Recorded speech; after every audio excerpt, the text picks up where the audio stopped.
Buenos días, misioneras y misioneros de San Juan. Mi nombre es Sebastián Nacha. Tengo el privilegio que me han invitado a darles una charla virtual. Me hubiese encantado estar con ustedes allí, viviendo esa experiencia maravillosa que son las misiones familiares y sobre todo ese sentimiento de unidad que tenemos en comunidad cristiana, que es lo que despierta este tipo de anhelos de transformación que tenemos en nuestra sociedad. Me han invitado a dar un compromiso muy grande, que es el tema de la familia, el presente y el futuro de la familia. Y realmente estuvimos trabajando con mi esposa durante el fin de semana pensando en qué era lo que le podíamos contar. Y hay algunas cuestiones que son muy importantes de analizar al momento de pensar cuál es el presente de nuestras familias. Y digo nuestras familias en general porque no son muy diferentes las situaciones en que vivimos entre una y otra familia. Yo diría que lo primero que tenemos que reflexionar profundamente es que cada miembro de la familia es muy importante que reflexione casi diariamente sobre su rol. ¿Cuál es el rol que tengo yo en mi familia? ¿Qué es lo que espero yo de mi familia? ¿Qué es lo que mi familia espera de mí? Es abstraernos un poquito de esa realidad que nos hace estar, como diría el padre Kentenich, en automático, no orgánicamente, sino que estar en mil cosas y en nada casi a la vez, y sentarnos a reflexionar diariamente en nuestra oración, ¿qué es lo que yo quiero para mi familia? ¿Cuál es el fin que yo estoy buscando con mi mayor proyecto? Como ustedes saben, yo estuve en un proyecto político, ocupé un cargo público durante 10 años y después de todo, de la importancia, de la responsabilidad que implica tener una carga pública tan importante, llegué a la conclusión de que mi mayor proyecto político es construir una buena familia. Ya no es en ese pensamiento que hemos escuchado durante mucho tiempo sobre los ecologistas, ¿qué mundo voy a dejar a mis hijos? Sino la pregunta debería ser para quienes somos padres, ¿qué hijos vamos a dejar a este mundo? Para quienes somos hijos, ¿qué hijos queremos ser nosotros en este mundo? Porque hoy en día el proceso de educación, y cuando hablamos de educación estamos hablando de lo que aprendemos en la casa. Había un graffiti en un viaje que tuve hace poco al Uruguay que era muy lindo, que decía: la escuela es mi segundo hogar, pero mi primera escuela es mi casa, decía. Y cuánta verdad, porque hay cosas que ni el mejor sistema educativo nos puede enseñar y lo aprendemos exclusivamente del ejemplo. De ahí viene el segundo planteamiento. El primero es: ¿quién soy yo? ¿Qué es lo que quiero yo como un proyecto de familia? ¿Cuál es el lugar que ocupo yo en este presente? El segundo proyecto tiene que ver, después de saber lo que yo quiero, cómo me abro a los demás y qué es lo que tengo para dar. Para quienes somos padres en esta época de las redes sociales, de la super información que tienen nuestros hijos, es muy diferente educar a como lo hacían nuestros padres con nosotros. Yo recuerdo que antes mi papá me decía, si las vacas volaban, yo no le podía decir que no, y punto. Porque allí hay un tema que hay que entenderlo. La familia no es una democracia. La familia, como siempre me gusta a mí comparar con lo político, es como aquellas dictaduras romanas de la antigua república y posteriormente el imperio romano, donde cuando había una cuestión muy importante, una amenaza al imperio, se elegía un dictador y este podía dictar las normas con mayor efectividad. Los padres no somos amigos de nuestros hijos, los padres somos padres. Y esa es una realidad que el tiempo vino a descomponer. Hoy en día hay un psicólogo, psicoanalista, filósofo italiano que les recomiendo que lo lean, se llama Massimo Recalcati. Él dice con muchísimo aplomo en un libro que se llama Volver a la escuela, dice: los padres nos hemos convertido en sindicalistas de nuestros hijos. Créanme que eso lo pienso todos los días porque ese es el presente y el futuro de mi familia. Si yo no soy amigo de mi hijo, no significa que yo sea una mala persona, ni un mal padre. Lo que pasa es que si yo soy amigo de mi hijo, entonces ¿quién es el padre? El padre no está para ser amigo del hijo, el padre está para guiar al hijo. Para guiar en diversos sistemas y diversas formas de educación. La educación que yo prefiero, la educación que yo elijo y que nos parece con mi esposa, la educación más sana es una educación en libertad, donde uno puede darle las opciones, porque hay una sola cosa que nadie, absolutamente nadie, papás ni hijos, nos vamos a salvar, es de equivocarnos. El tiempo nos va a dar la razón, o el tiempo nos va a decir estuviste equivocado en este proceso en el cual lo que no debe faltar nunca es el amor.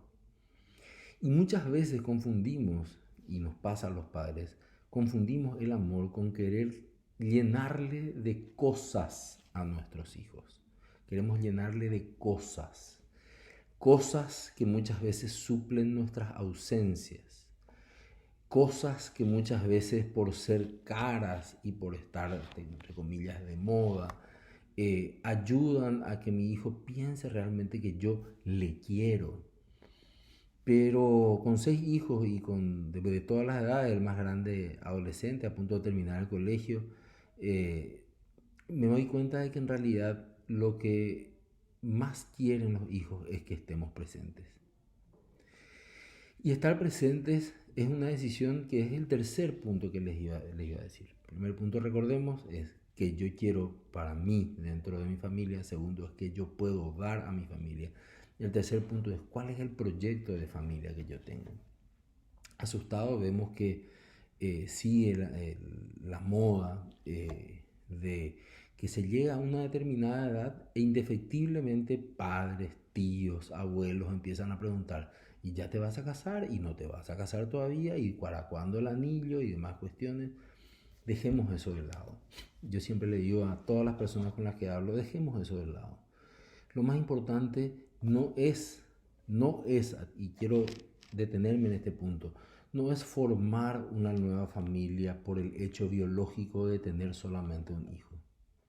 Lo más importante es ser conscientes racionalmente de que estamos preparados para albergar con amor a una nueva unidad que va a significar la perfecta unión, como nos dicen las escrituras, de hombre y mujer para ser un nuevo ser. Y en ese proceso, queridas misioneras, queridos misioneros de la ciudad de San Juan, no es el amor que nos sentimos hoy el que tiene que definir si es que estamos preparados o no para formar una familia. Tiene que ser la absoluta sumisión y apoyo incondicional a nuestras miserias. Tenemos que conocer las miserias de nuestras parejas, tenemos que conocer las miserias de quien amamos, porque en cierta manera el amor es un acto infinito de misericordia. El matrimonio es de levantarse todos los días y ser misericordioso. Porque cuando yo les digo que el primer paso es difícil, plantearnos qué queremos nosotros como tal, qué queremos nosotros para nuestro futuro. Imagínense que tenemos que pasar el resto de nuestras vidas con otra persona que tiene proyectos que quizás sean muy diferentes a los que nosotros estamos buscando hoy. Entonces, cuando decimos que el proyecto familiar se define solamente en el proceso de buscar un novio que nos quiere muchísimo, una novia que nos quiere muchísimo, yo les digo que eso no es suficiente. Hay que conocerse, no hay que tener apuros, nadie nos debe apurar para construir una familia, porque las consecuencias de la falta de organicidad en los términos del Padre Kenten y en nuestra vida que tenemos hoy es la ausencia de padres, la ausencia de parejas. Y es muy lógico, porque en esta sociedad moderna tenemos que trabajar casi 2 o 3 veces más de lo que trabajaron nuestros padres para ganar la mitad. Entonces, creemos que traer un hijo al mundo es como completar una lista y decir, mira, tengo un objetivo más hecho. Y sin embargo, ese hijo va a requerir de nosotros toda nuestra atención.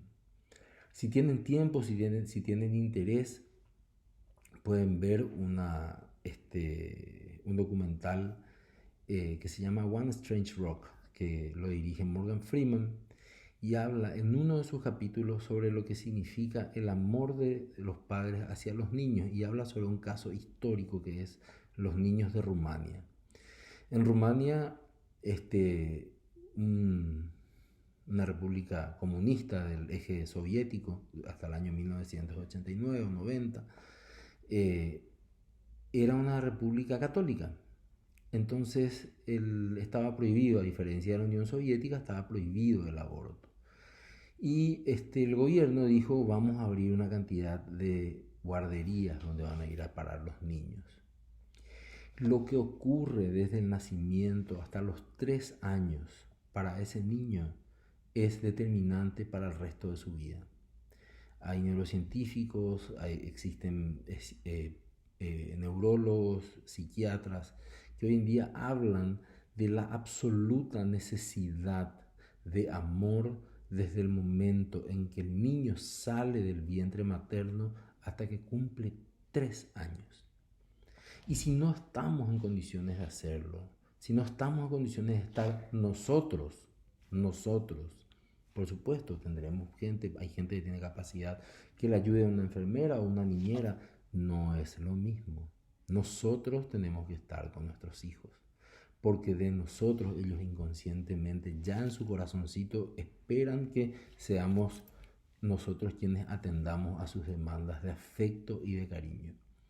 Este experimento finalmente fatal terminó con centenas de niños que no fueron viables dentro de una sociedad, que llegaron a la adolescencia y a la juventud con problemas de consumo de drogas, de violencia, de incapacidad absoluta de establecer relaciones y vínculos con la gente, porque no recibieron en esos 3 primeros años el suficiente cariño y apego de los padres. Por último, la proyección hacia el futuro de nuestras familias. El quinto y último punto para desarrollarlo en estos 2 últimos minutos. Nosotros vamos a vivir en una sociedad en la cual vamos a poder tomar decisiones sobre el futuro de nuestros hijos que nuestros padres no pudieron haber tomado. Nosotros vamos a vivir en una sociedad en la cual podríamos llegar a elegir el color de ojos de nuestros hijos. Podríamos llegar a elegir la manipulación genética para que nuestros hijos no sufran de la enfermedad, astigmatismo, cáncer de mama, que pudieron haber sufrido nuestras madres o abuelas. Y ante esa realidad del hombre como un constructor a la par de Dios o creyéndose Dios para manipular nada menos que nuestra propia esencia, nuestra cadena de ADN. Creo que el rol de la familia cristiana tiene que volver a sus orígenes. Y los orígenes son la fe inquebrantable, la fe práctica en la divina providencia. Lo curioso es que varios estudios que hoy en día se están haciendo a personas que sufrieron males genéticos y sufren males genéticos, dicen ellos, si yo tuviese que volver a nacer, no elegiría nacer sano. Porque en cierta manera hay en la enfermedad, entre comillas, o en la imperfección que Dios me regaló, para nosotros, para otros el destino, hay elementos que han hecho que yo saque de mí lo mejor. Ese es el futuro de la familia. Ese es el futuro que nosotros lo vamos a ver, queridas amigas y queridos amigos. Ese es el futuro que ojalá esta noche puedan debatirlo, puedan vivirlo, puedan pensarlo, puedan imaginarlo y puedan descubrir realmente cuál es el amor. ¿Cuál es el amor que yo como padre puedo tener por un hijo sabiendo que pueda llegar a sufrir una enfermedad genética? ¿Podemos realmente manipular genéticamente para solucionar los problemas y hacer que la vida de mi hijo sea más fácil? ¿Y eso significa un acto de amor? ¿O el acto de amor es acompañarlo incondicionalmente, sea cual fuere lo que el destino o Dios nos regale como hijo? No son respuestas fáciles, porque la idea de dejarles esta charla no era luego darle respuestas, sino dejarle preguntas para la reflexión. Infinitamente agradecido por compartir con ustedes esta noche, confiados en que la Virgen María, la Mater, nos va a seguir bendiciendo para tomar las mejores decisiones en nuestros roles como familia a futuro. Que tengan una excelente misión, que disfruten y hagan el bien sin mirar a quién siempre.